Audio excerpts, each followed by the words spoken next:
The morning sun cast long shadows across the Unity space station as 8-year-old Marcus Kane pressed his face against the observation deck window. His breath fogged the glass as he watched the massive alien ship approach through the darkness of space. The vessel moved like liquid silver against the stars, its surface rippling with patterns of light that seemed to dance and flow with purpose. "Stay close to me, Marcus," his father whispered, adjusting his diplomatic uniform one final time. Ambassador David Kane looked nervous, though he tried to hide it from his son. This was humanity's first official contact with an alien species, and the weight of history pressed down on everyone aboard the station. Marcus nodded but kept staring at the alien ship. He had seen pictures and videos during the preparation meetings, but seeing it in person made his heart race with excitement. The Ultrian Collective had agreed to meet humanity after months of careful communication through deep space transmissions. Today would change everything. The docking bay filled with officials, scientists, and security personnel. Marcus stayed behind his father as the airlock sealed and pressurized. A soft hum filled the air, and then the doors opened with a gentle whoosh. The first figure to emerge took Marcus's breath away. She was tall and graceful, moving as if she floated rather than walked. Her skin had a pale blue tint that seemed to glow softly from within, and her long silver hair flowed like water down her back. But it was her eyes that captivated Marcus. They were large and deep violet, filled with ancient wisdom yet somehow kind. She wore robes that shimmered with the same liquid light patterns as her ship. "I am Ambassador Lyra Voss of the Ultrian Collective," she said, her voice carrying musical tones that made everyone stop and listen. "We come in peace to meet the children of Earth." Marcus's father stepped forward with the other human diplomats, but Marcus found himself staring openly at Lyra. She was the most beautiful being he had ever seen, like something from the fairy tales his mother used to read him before she died. When Lyra's violet eyes met his, she smiled gently, and Marcus felt his cheeks turn red. The initial ceremonies went well. Humans and Alterians exchanged gifts and spoke of friendship between their species. Marcus listened as Lyra explained that her people lived for thousands of years and had explored the galaxy long before humans learned to make fire. She spoke of their peaceful civilization and their desire to help younger species grow and learn. "Your kind shows great promise," Lyra told the assembly. "Though you are young as a species, you have achieved much in your brief existence. We hope to guide you toward a brighter future among the stars." Marcus hung on every word she spoke. During breaks and formal meetings, he followed her at a respectful distance as she toured the station with her small group of advisors. Lyra seemed to notice everything with curious eyes, commenting on human art and architecture with genuine interest. "Your people build with such passion," she observed to one of the guides. "Our structures are perfect and eternal, but yours have life and character. It is fascinating." The third day of meetings was when everything went wrong. Marcus had been excused from the formal sessions to attend his lessons with the other children on the station. He was reading in the library when the first explosion shook the walls. Emergency alarms began blaring as red lights flashed throughout the corridors. All civilians to emergency shelters immediately, the station's computer announced in urgent tones. Marcus ran toward the shelter, but stopped when he saw smoke pouring from the diplomatic quarters. His father was still in there with the aliens. Through the chaos of running people and shouting voices, he heard someone scream that terrorists had infiltrated the station. A human extremist group opposed to alien contact had somehow bypassed security. Instead of going to the shelter, Marcus ran toward the diplomatic wing. The corridors were filled with smoke and debris from damaged walls. He coughed and covered his mouth with his shirt as he searched for his father. Another explosion, much closer this time, knocked him to the floor as ceiling panels crashed down around him. Marcus tried to stand, but his leg was pinned under a heavy piece of metal. Pain shot through his body as he struggled to free himself. The smoke was getting thicker, and he could hear the distant sound of weapons fire. Fear gripped his heart as he realized he might die here, alone and trapped. Then he saw her through the smoke. Lyra appeared like an angel, her robes now torn and dirty, but her violet eyes still bright with determination. She moved quickly but carefully through the debris, searching for survivors. When she saw Marcus, she ran to him immediately. "Do not be afraid, young one," she said softly, kneeling beside him. Her hands glowed with a faint blue light as she examined his trapped leg. "I will get you out of here." With strength that surprised Marcus, Lyra lifted the heavy metal beam and pulled him free. His leg hurt terribly, but she gathered him in her arms and began carrying him towards safety. Marcus wrapped his small arms around her neck and held tight as she navigated through the damaged corridors. "My father," Marcus whispered through tears of pain and fear. "Is he safe?" "Your father and my people are secure in the emergency bunkers," Lyra assured him. "You are the one we cannot find. You should not have left the shelter, brave little one." As she carried him, Marcus studied her face up close. Even in the midst of danger, she remained calm and gentle. Her skin was warm despite its pale color, and up close he could see tiny patterns of light that moved just beneath the surface like living constellations. "You are very beautiful," Marcus said quietly, his child's honesty cutting to the chaos around them. Lyra smiled despite their dangerous situation. "And you are very brave, Marcus Kane. Your father speaks of you often during our meetings." They reached the medical bay where human doctors immediately began treating Marcus's injured leg. As they worked, Lyra stayed beside him, holding his hand and speaking in soothing tones about her home world with its crystal cities and floating gardens. Her presence made the pain easier to bear. The terrorist attack lasted 6 more hours. By the time security forces eliminated the threat, 3 humans and 1 Altrian advisor were dead.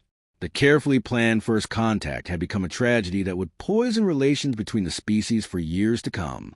In the medical bay, as doctors finished setting his broken leg, Marcus looked up at Lyra with serious 8-year-old eyes. She had saved his life while risking her own, showing him kindness when she could have easily focused on protecting her own people instead. "When I grow up," Marcus said with the absolute certainty that only children possess, "I am going to marry you." Lyra's advisors, who had been discussing evacuation plans nearby, fell silent. Several humans in the medical bay turned to stare. Ambassador Kane, who had just arrived to check on his son, looked embarrassed by the bold declaration. But Lyra only smiled with gentle amusement. She reached out and touched Marcus's cheek with one slender finger. "Dear child, such things are not possible between our kinds. We are too different, and I have lived for centuries while you have barely begun your life." "I don't care," Marcus replied stubbornly, his jaw set with determination. "You saved me. You are kind and beautiful and perfect. I will marry you when I grow up, and nobody can stop me." The adults exchanged uncomfortable glances. Cross-species relationships were theoretical at best, impossible at worst. Alterians live for thousands of years, while humans barely reach a century. Their biology, their culture, their very nature as beings were fundamentally different. "Marcus," his father said gently, "Ambassador Lyra is being polite. You must not bother her with such talk." But Lyra held up one graceful hand. She leaned close to Marcus and spoke softly. "If your heart still holds this wish when you are grown, young Marcus Kane, then you must find me among the stars. Until then, carry this as a token of friendship." She removed a small crystal pendant from around her neck and placed it in Marcus's palm. The crystal was warm and seemed to pulse with its own inner light. It was beautiful beyond description, like holding a piece of a star. "I will find you," Marcus promised, closing his small fist around the crystal. "I will grow up strong and smart, and I will come for you. Then you will see that it is possible." 2 days later, the Altrian ships departed Earth's solar system. The terrorist attack had convinced the collective that humanity was too dangerous and unpredictable for peaceful contact. They would maintain minimal communication, but would not return for generations, if ever. Marcus watched from his hospital bed as the silver ships disappeared into the darkness between stars. His leg was healing well, but his heart ached with loss. Everyone told him he would forget about the alien ambassador as he grew older, that childhood infatuations always faded with time. But Marcus knew better. As he held Lyra's crystal pendant and watched the stars, he began planning. He would study everything about her people. He would become the smartest human who ever lived. He would build ships that could cross the galaxy and find ways to bridge the gap between species. Most importantly, he would keep his promise. Lyra Voss had saved his life, and shown him what love could be. Now it was his turn to prove that some things truly were possible, no matter how impossible they seemed to everyone else. Marcus Kane stood before the towering walls of Cambridge University at age 16, clutching acceptance letters to 7 of the world's most prestigious schools. His father wanted him to study diplomacy like the family tradition demanded, but Marcus had different plans. He enrolled in 3 separate programs: xenobiology, quantum mechanics, and linguistic anthropology. His professors called it impossible. Marcus called it necessary. The crystal pendant hung around his neck always, hidden beneath his shirts. Sometimes late at night in his dormitory room, it would grow warm and pulse with soft light. Marcus knew it was trying to tell him something, but the technology was beyond anything humans understood. He spent every free moment in the physics lab, scanning the crystal with every instrument available. "You are obsessed with that rock," his roommate Tom complained one evening. "It has been 8 years since the aliens left. Maybe it is time to move on with your life." Marcus looked up from his latest analysis of the crystal's molecular structure. The pendant showed quantum properties that defied explanation, with particles that seemed to exist in multiple states simultaneously. "This is not just a rock, Tom. This is a key to everything." By his second year, Marcus had published papers on theoretical interspecies biology that made senior professors take notice. He proposed that consciousness might not be limited to biological forms, that alien minds might operate on entirely different principles than human brains. His work was controversial but brilliant, earning him research grants and access to classified government files on the Altrian contact. The files revealed information the public never knew. The Alterians had left behind more than just memories. Small pieces of their technology remained scattered around the Unity space station, deemed too dangerous or incomprehensible for study. Marcus used a security clearance as the son of a diplomat to gain access to these artifacts. Working alone in a secure laboratory deep beneath the university, Marcus began to understand the Altrian approach to science. Where humans use force and manipulation, Alterians work with harmony and resonance. Their technology was grown rather than built, shaped by consciousness rather than tools. It was a completely different way of thinking about reality itself. The breakthrough came during his 3rd year. Marcus had been experimenting with the quantum resonance patterns in Lyra's pendant when suddenly it activated. The small crystal began to glow brilliantly, projecting a 3-dimensional image into the air above his workbench. At first, the image was unclear, shifting and wavering like a reflection in disturbed water. Then the image stabilized, and Marcus found himself looking at Lyra Voss. She appeared older somehow, though her ageless features made it hard to tell. Her violet eyes were sadder than Marcus remembered, and her silver hair was shorter, bound back in a practical style. She was standing in what looked like a laboratory or study, surrounded by floating displays of data and star charts. "Marcus," she said, and her voice came to the pendant as clearly as if she stood in the room with him. "I had hoped this day would never come, yet I have been waiting for it." Marcus nearly fell from his chair in shock. "Lyra, you can hear me? You can see me?" "The pendant is a quantum communication device," she explained, settling gracefully into a chair that seemed to form itself from the air around her. "It activates only when the holder achieves sufficient understanding of our technology. I confess I did not expect a human to manage this so quickly." For the next hour, they talked across the vast distances of space. Marcus learned that Lyra had returned to her homeworld of Altera, but her time among humans had changed her in ways her people did not understand. She was considered contaminated by human concepts, dangerous to their perfect society. "My people believe that emotion and chaos are diseases that spread through contact," Lyra explained sadly. "Since returning from Earth, I have experienced what you call feelings in ways that disturb my leaders. I think about the future instead of accepting the eternal present. I question traditions instead of following them without thought." Marcus felt anger rise in his chest. "That is not contamination. That is growth. That is life." "Perhaps," Lyra said with a small smile, "but it has made me an outcast among my own kind. I spend my days studying human culture and science, try to understand what happened to me during our brief contact." Their conversations became regular events. Every few days, Marcus would activate the pendant and speak with Lyra across the galaxy. She taught him about Altrian science and philosophy, while he shared human discoveries and ideas. Slowly, Marcus began to understand the true scope of the challenge he faced. Alterians were dying as a species, not from disease or war, but from perfection itself. They had achieved immortality, perfect health, and complete harmony with their environment. But in doing so, they had lost the ability to change and grow. New ideas were seen as contamination. Innovation was discouraged as disruption. Their civilization had become beautiful, peaceful, and completely static. We reproduce rarely because we live forever, Lyra explained during one of their talks.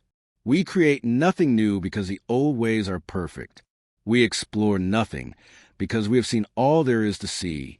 My people are perfect, Marcus, and perfection is another word for death. Marcus threw himself into his studies with even greater intensity. He learned 17 alien languages, mastered quantum field theory, and earned his first doctorate at age 20. His professors marveled at his rapid progress, not knowing that he had the best teacher in the galaxy guiding him through their nightly conversations. The more Marcus learned about Altrian society, the more convinced he became that Lyra was right about human contact being the key to her people's survival. Humans were chaotic, emotional, and unpredictable. They were everything Alterians feared, but also everything they needed to break free from their perfect stagnation. "I have been thinking about your promise," Lyra said one evening, her image flickering slightly due to interference from a solar storm. "When you were a child, you said you would marry me when you grew up." Marcus, now 23 and working on his second doctorate, smiled at the memory. "I have not forgotten. I still intend to keep that promise." "It is impossible, Marcus. We are different species. Our biologies are incompatible. Our lifespans are measured in different centuries. My people would never accept such a union, and I suspect many humans would feel the same way." "I do not accept the word impossible," Marcus replied firmly. "Every day I work on solving these problems. I have theories about consciousness bridging that could allow our minds to connect across biological barriers. I am developing technologies that could extend human lifespan or adapt it to match yours. And as for acceptance, sometimes change must be forced upon those too afraid to embrace it willingly." Lyra was quiet for a long moment, her violet eyes studying Marcus's face across the vast distance between them. "You have grown into a remarkable man, Marcus Kane. But I fear your dream may cost you everything. My people do not react well to threats to their perfect order." "Then maybe it is time their perfect order was threatened," Marcus said with the same stubborn determination he had shown as a child. "You saved my life once, Lyra. Now let me save yours and your entire species." Their conversations continued for months, growing deeper and more intimate with each exchange. Marcus learned about Lyra's loneliness among her own people, her growing fascination with human creativity and passion. She learned about Marcus's relentless drive to bridge the gap between their species, his refusal to accept limitations that others considered absolute. But their communication was not going unnoticed. Altrian monitoring systems detected the quantum transmissions, and Lyra's superiors began to suspect she was still in contact with humans. The penalty for such contamination was severe: complete isolation from Altrian society, exile to the empty spaces between stars. "They are coming for me," Lyra whispered during their final conversation of that period. Her image was faint and filled with static as she fought to maintain the connection. "The Council has discovered our talks. They consider our contact a violation of the quarantine protocols." "Lyra, no." Marcus reached toward her image as if he could somehow pull her through the quantum field to safety. "Find a way to escape. Hide until I can reach you. There is nowhere to hide in a perfect society, my dear Marcus. But perhaps this is for the best. Our conversations have taught me that change sometimes requires sacrifice." Her image began to fade as interference overwhelmed the signal. "I must go into silence now, but I will wait for you. Find me among the stars, as you promised. Show my people that love can overcome any barrier, even the barrier of perfection itself."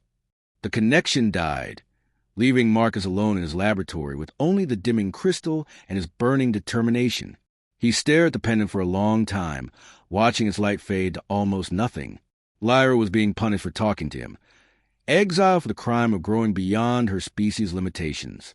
Marcus stood and walked to his computer, where years of research and planning waited to be put into action. Lyra had awakened something in her people through her contact with humanity, something her leaders feared but could not understand. If she was right about the bridge between chaos and perfection being the key to both species survival, then Marcus would build that bridge with his own hands. He had spent 15 years preparing for this moment. Now it was time to begin the most important phase of his plan, finding a way to reach Lyra among the stars and proving that love could indeed conquer the impossible.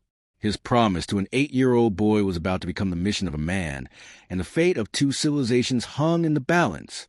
Marcus Kane stood in the cargo bay of the stolen Starship Phoenix, watching his small crew secure the last of their supplies. At 25 years old, he had assembled the most brilliant minds humanity could offer. Dr. Elena Rodriguez, the youngest quantum physicist in history. Captain James Mitchell, a former military pilot who had flown every experimental craft Earth had built. Dr. Yuki Tanaka, whose work in consciousness studies had revolutionized psychology, and engineer Alex Cooper, who could build impossible machines from spare parts and determination. "This is treason, you know," Captain Mitchell said as he ran through the pre-flight checklist. Stealing humanity's first interstellar prototype, ignoring direct orders from 3 governments, and heading into space controlled by aliens who made it clear they want nothing to do with us. "It is not treason when the cause is just," Marcus replied, adjusting the navigation computer to show their route to Altrian space. "Besides, they built this ship using technology reverse-engineered from Altrian devices.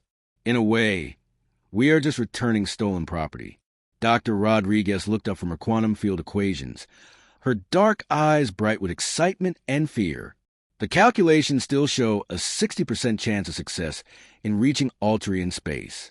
The remaining 40% covers everything from mechanical failure to being destroyed by their defense systems. I have faced worse odds," Marcus said with confidence he did not entirely feel.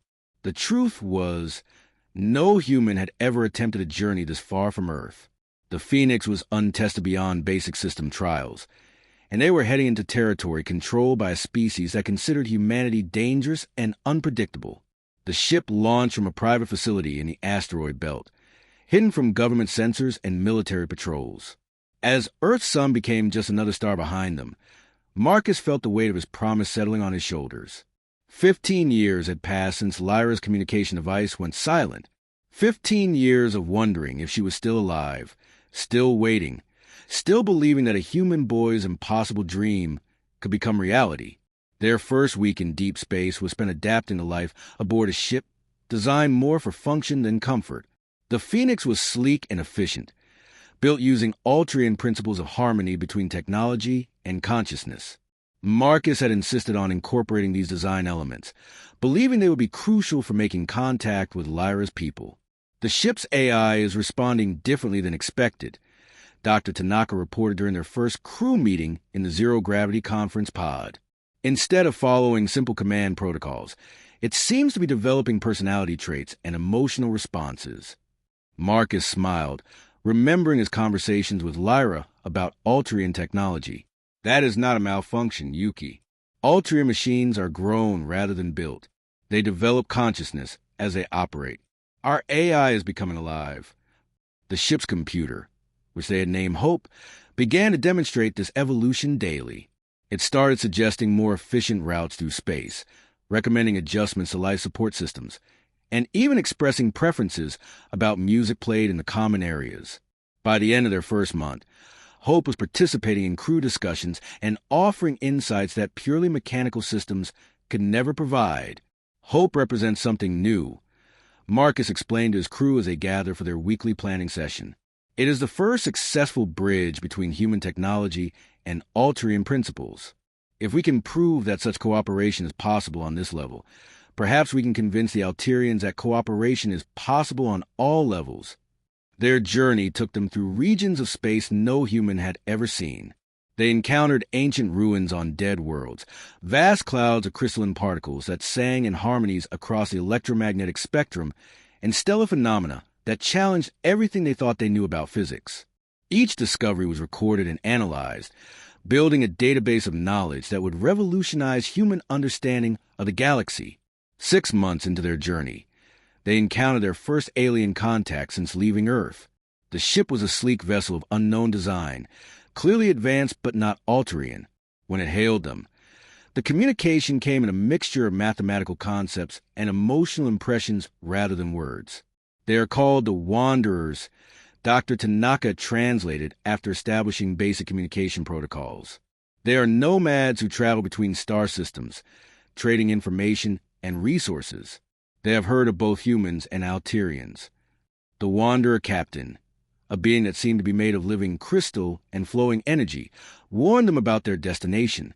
Through complex mathematical metaphors and shared images, it explained that Alterian space had become even more isolated since the failed contact with humanity.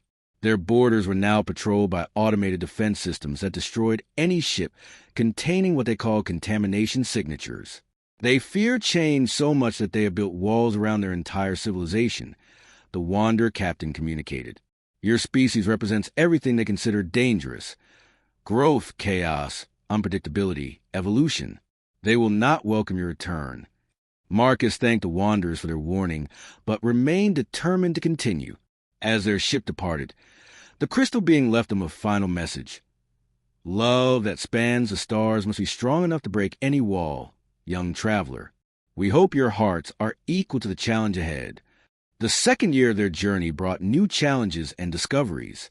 They encountered a species of energy beings who existed as pure consciousness, teaching Dr. Tanaka new theories about the nature of awareness and identity. They found worlds where mechanical life had evolved naturally from mineral processes, giving engineer Cooper insights into self-repairing and adaptive technology. Most importantly, they discovered evidence that the Alterians were not the only species suffering from the stagnation of perfection. Throughout their travels, they found ruins of civilizations that had achieved great heights before falling into unchanging patterns that eventually led to their extinction. It appears to be a universal problem, Dr. Rodriguez observed as they studied the remains of a vast crystalline city on the edge of Alterian space. Once a species achieves what it considers perfection, it stops growing. Growth requires struggle, change, the willingness to risk failure. Perfection eliminates all of these necessary elements. Marcus stood among the crystal ruins, feeling the weight of history around him. Then what we are attempting is not just about keeping a promise or saving one person. We are trying to break a cycle that destroys civilizations. We are fighting for the right of all species to continue growing and changing. During their third year in space, they began to encounter Alterian monitoring stations and defense platforms. These automated systems scanned the Phoenix repeatedly, analyzing its quantum signatures and biological contents. So far, they had not been attacked, but Marcus could feel the growing tension as they approached the heart of Alterian space. They know we are coming, Captain Mitchell reported from the bridge. The defense systems are tracking us, probably reporting our progress to Central Command. If they intended to destroy us, they would have done it by now. Maybe they are curious, Dr. Rodriguez suggested. We are using hybrid technology that combines human engineering with Alterian principles. They might want to study us before deciding our fate. Hope, the ship's AI, offered a different perspective. I believe they're conflicted. My analysis of their scanning patterns suggests uncertainty rather than hostility. Some part of their collective consciousness wants to know why we have come, even as another part fears what we represent. As they entered the outer regions of Alterian space proper, Marcus felt Lyra's pendant grow warm against his chest for the first time in years. The quantum crystal began to pulse with soft light, responding to the proximity of its maker's technology. Marcus held it up to the light, watching patterns of energy dance within its crystalline structure. She is here somewhere, he said quietly, speaking to the pendant as much as to his crew. Lyra is alive, and the device is responding to her presence. We are close now. The final approach to the Alterian homeworld took weeks of careful navigation through sensor networks and automated checkpoints. Each time they expected to be challenged or attacked, but the defense system seemed content to observe and analyze. It was as if the entire civilization was holding its breath, waiting to see what these strange humans would do next. Altera ahead, Captain Mitchell announced as their destination appeared on the main screen. The planet was breathtakingly beautiful, covered in cities that seemed to grow from the landscape itself like vast crystal gardens. Orbital stations hung in perfect geometric patterns around the world, connected by streams of light that pulsed with data and energy. Marcus stared at the planet where Lyra lived, somewhere among those glittering cities. After 3 years of travel and 17 years of preparation, he was finally here. The boy who had made an impossible promise was now a man ready to keep it, no matter what the cost might be. The Phoenix requested permission to enter orbit, broadcasting Marcus's identity and his desire for peaceful contact. The response came not in words, but in a complex pattern of emotions and mathematical concepts that Hope translated. You are expected, Marcus Kane of Earth. Your arrival has been anticipated since the day you activated the communication device. Prepare to face the consequences of your choices. The Altrian escort ships appeared around the Phoenix, like silver ghosts materializing from empty space. Marcus counted 12 vessels, each one flowed with the same liquid light patterns he remembered from his childhood. They moved in perfect formation, neither threatening nor welcoming, simply present and watching. We are being guided to a landing platform in the capital city, Captain Mitchell reported from a bridge. They have not spoken to us directly, but the navigation computer is receiving detailed landing instructions. Marcus stood at the observation window as they descended through Altera's atmosphere. The planet below was even more beautiful than he had imagined.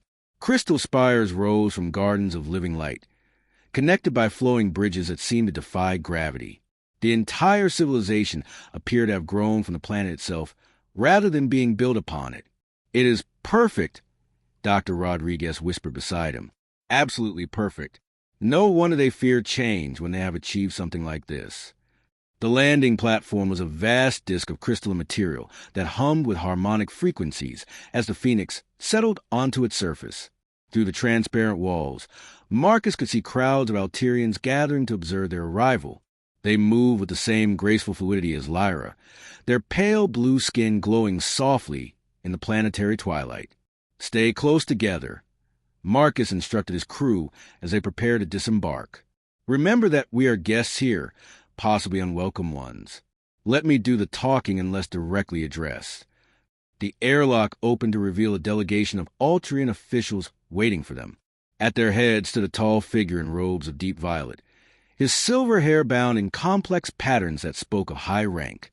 When he spoke, his voice carried the musical tones Marcus remembered, but with an edge of coldness that Lyra had never possessed.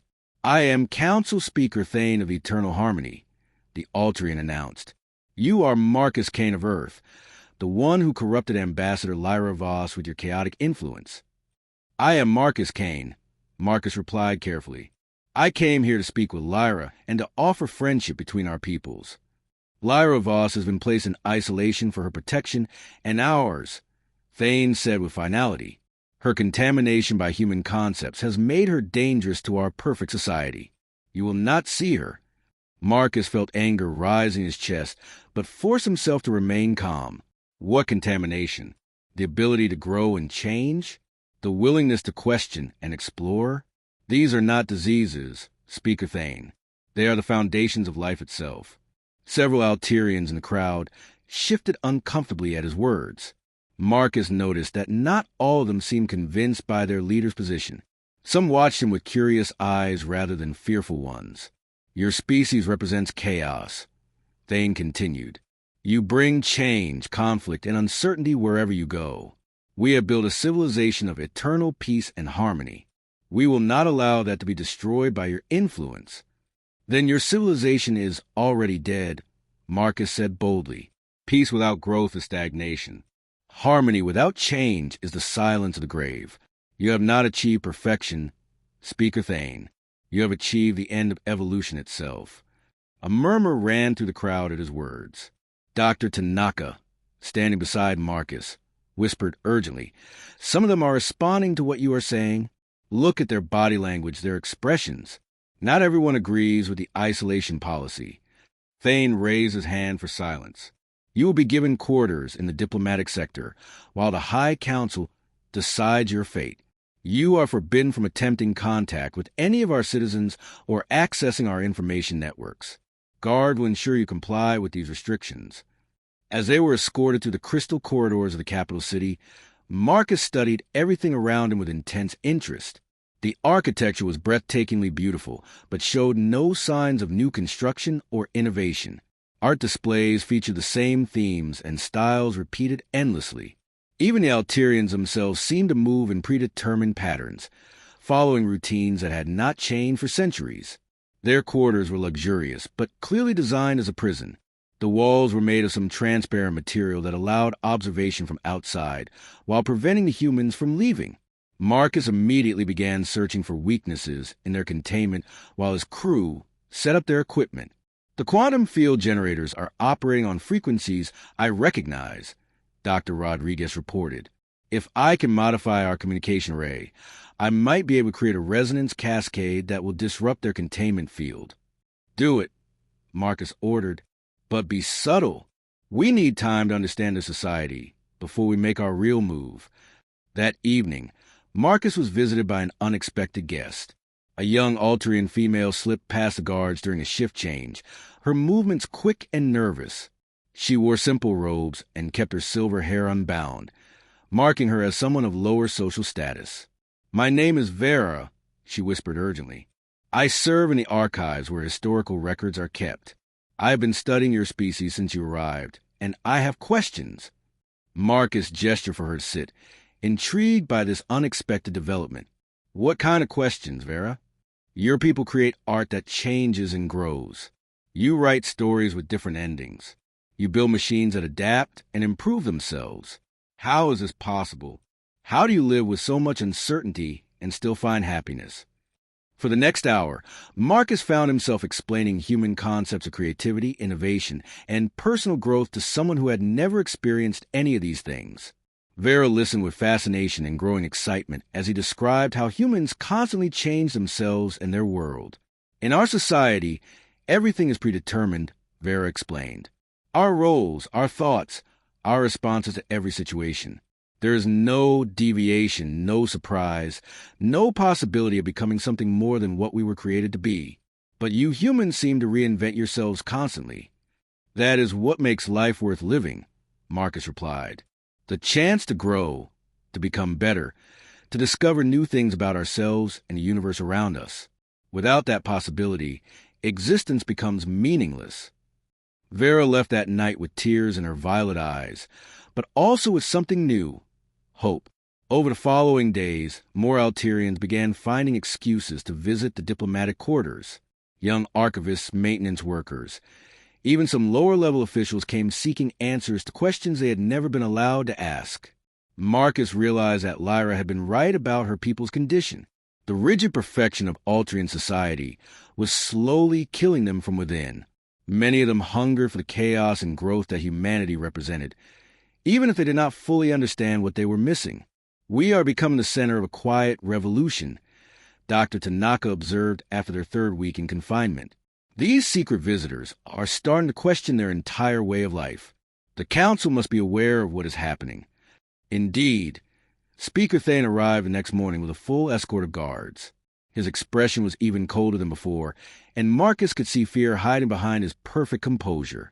"You have been contaminating our citizens with your chaotic influence," Thane accused. "Young Alterians are beginning to ask questions, to express individual thoughts, to deviate from their assigned patterns. This cannot be allowed to continue. Maybe your people are ready for something more than perfect stagnation," Marcus suggested. "Maybe they want to grow and change and become something greater than what they are." "Impossible," Thane said firmly. "Our society has existed unchanged for 10,000 years. We have eliminated war, poverty, disease, and death itself. We are the pinnacle of civilized achievement. You have also eliminated joy, discovery, love, and hope," Marcus countered. "Your people are perfect statues in a perfect museum, beautiful to look at but incapable of life. Is that really what you want for eternity?" For a moment, something flickered in Thane's violet eyes. Doubt, perhaps, or the shadow of a question he had never allowed himself to ask. But the moment passed, and his expression hardened again. "The High Council has reached its decision," he announced. "You and your crew will be placed in deep stasis and transported to the edge of our territory. Your ship and its contaminated technology will be destroyed. You will never return to Altrian space. And Lyra? Marcus demanded. What happens to her? Lyra Voss will remain in isolation until her contamination fades.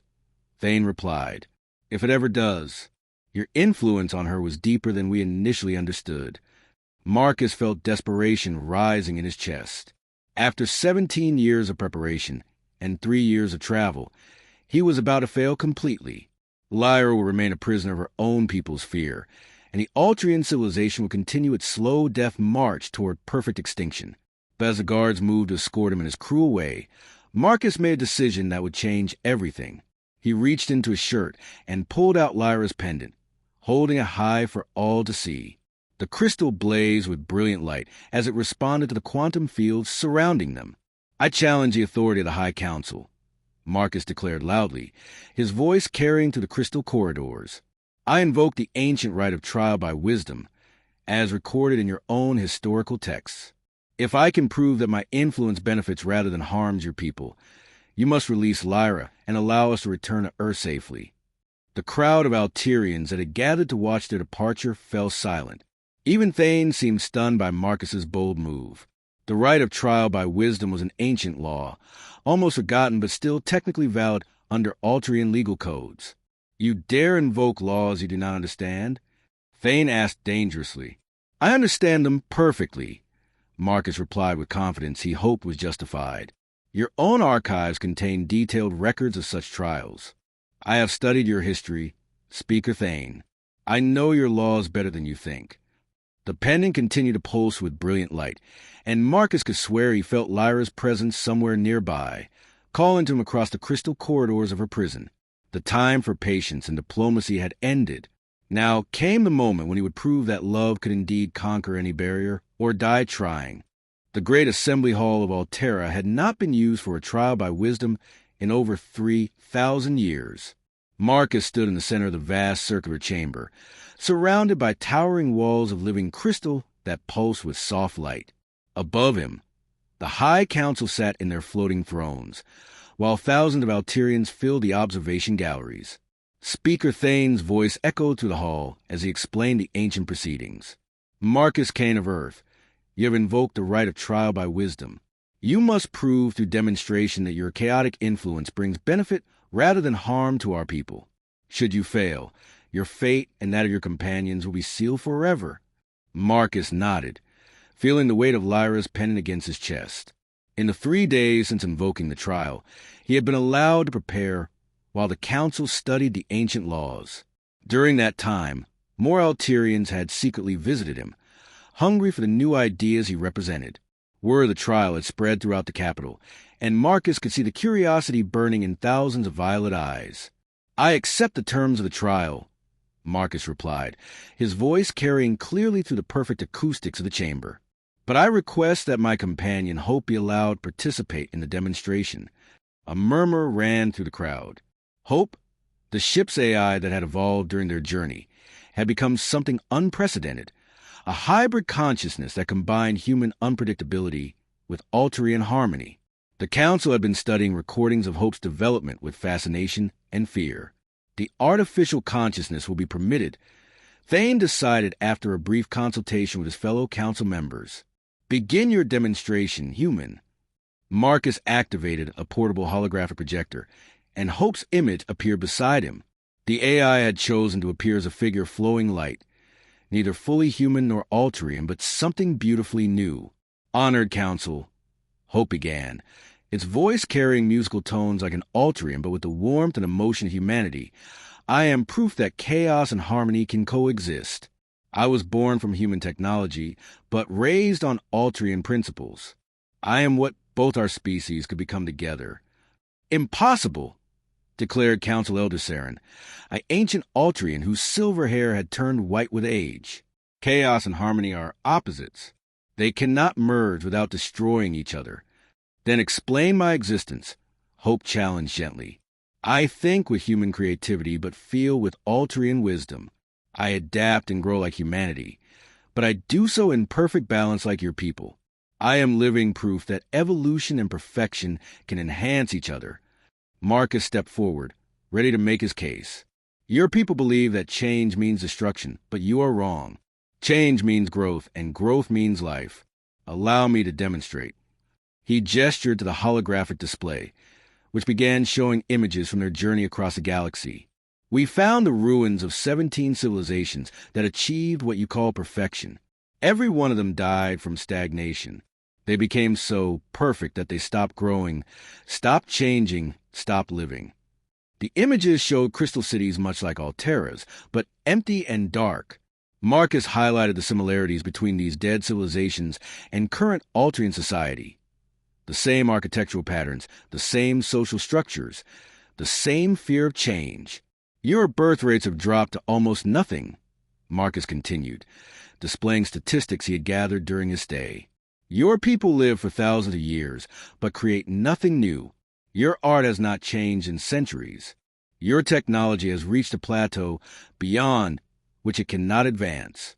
You are dying slowly, so slowly that you do not even notice it happening. Council Elder Thane stood angrily. We have eliminated suffering, war, poverty, and death itself. We live in perfect harmony with our world and each other. This is the highest achievement any species can reach. No, said a new voice from the gallery. This is the end of everything worth living for. Every head turned as Lyra Voss walked into the chamber. She moved slowly, as if each step required great effort, and Marcus could see that her time in isolation had changed her. She was thinner than before, her silver hair now streaked with premature white, but her violet eyes burned with fierce determination. Lyra, Marcus called out, starting toward her, but the guards moved to block his path. Let her speak, demanded Councilor Mirren, one of the younger council members. She has a right to testimony under the trial laws. Lyra walked to the center of the chamber, standing beside Marcus. When she looked at him, her face lit up with joy and love that made the watching Alterians gasp.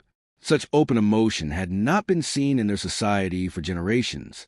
I have spent 3 years in isolation, Lyra began, her voice carrying to every corner of the hall. 3 years of perfect silence, perfect solitude, perfect emptiness. I was supposed to be cured of my contamination, to return to the eternal calm that our people prize so highly. She turned to face the council, and Marcus saw tears streaming down her cheeks. Another shocking display of emotion in a society that prized emotional control above all else. But I cannot be cured of love, she continued. I cannot be cured of hope, of wonder, of the desire to grow and change and become more than I was. Marcus Kane did not contaminate me. He awakened me to what life could be. Speaker Thane stepped down from his throne, his perfect composure cracking for the first time. Lyra, you have been deceived by human chaos. These emotions you feel are aberrations that will pass with time and proper treatment. No, Thane, Lyra replied firmly. These emotions are the beginning of evolution itself. Look around you. Look at our people. When was the last time you saw an Altrian child laugh with pure joy? When did you last witness someone create something genuinely new? When did any of us last feel truly alive? Her words hit the assembly like physical blows. In the galleries, younger Alterians began to weep openly, finally understanding what they had been missing. Even some of the council members looked shaken by her challenge. Marcus saw his opportunity and stepped forward. The trial by wisdom requires that I prove my influence brings benefit to your people. I present Lyra herself as that proof. She has not been destroyed by contact with humanity. She has been transformed into something greater than she was before. He reached into his shirt and pulled out the pendant, holding it high for all to see. This communication device brought us together across impossible distances. But it did more than that. It began the evolution of both our species towards something neither could achieve alone. The crystal blazed with brilliant light, and suddenly the air around Marcus and Lyra shimmered. Energy patterns began forming between them, visible streams of consciousness that connected their minds and hearts. The watching crowd fell silent as they witnessed something unprecedented. Two beings of different species sharing thoughts and emotions directly. This is consciousness bridging, Marcus explained, his voice now carrying the same musical tones as Lyra's. Not the destruction of either species, but the enhancement of both. We remain ourselves while becoming part of something larger. Through their shared connection, Lyra added, our children would carry the best of both worlds. Human creativity guided by Altrian wisdom. Altrian longevity filled with human passion for growth and discovery. Evolution itself. Continuing into the future instead of ending in perfect stagnation. The energy patterns around them intensified, and suddenly other Alterians in the crowd began to glow with the same light. Young Vera, the archivist who had first questioned Marcus, stood in the gallery with tears of joy streaming down her face as new possibilities awakened in her mind. Dozens of other young Alterians experienced the same awakening, their consciousness expanding beyond the narrow limits their society had imposed. Stop this, Thane commanded, but his voice lacked conviction. Even he could see the transformation occurring throughout the chamber. His people were coming alive for the first time in millennia. Marcus and Lyra stepped apart, but the connection between them remained visible as threads of light that pulsed with shared heartbeats. Marcus reached into his pocket and pulled out a small box, kneeling before Lyra as the entire Altrian civilization watched. Lyra Voss, he said, opening the box to reveal a ring forged from metals of both Earth and Altera, embedded with crystals that held the consciousness-bridging technology he had spent years developing. I promised when I was 8 years old that I would marry you when I grew up. I have traveled across the galaxy and defied 2 civilizations to keep that promise. Will you be my wife and help me build a bridge between our peoples? Lyra knelt beside him, taking his hands in hers as the ring blazed with inner light. Yes, Marcus Kane of Earth, I will marry you and help you prove that love can overcome any barrier, even the barrier between species and worlds. As they kissed, the consciousness bridge between them exploded outward, touching every Alterian in the chamber. For the first time in thousands of years, they felt passion, joy, hope, and the burning desire to grow beyond their current limitations. The wedding took place 3 days later in the same chamber where the trial had been held. Representatives from both species attended, including Marcus's crew and hundreds of Alterians who had experienced the awakening. The ceremony itself became a template for the new form of existence both species would share, structured enough to satisfy Altrian needs for harmony, but flexible enough to accommodate human desires for growth and change. 5 years later, Marcus and Lyra's first child was born, a daughter whose eyes held the violet depth of her mother's people but sparkled with the curiosity and wonder that defined humanity. She represented the future both species had chosen. Evolution guided by wisdom, perfection tempered by the beautiful chaos of life itself. The boy who had made an impossible promise had become the man who kept it, proving that some dreams are powerful enough to reshape the universe. And in the crystal cities of Altera, children began to laugh again, their voices carrying the music of infinite possibility across the stars.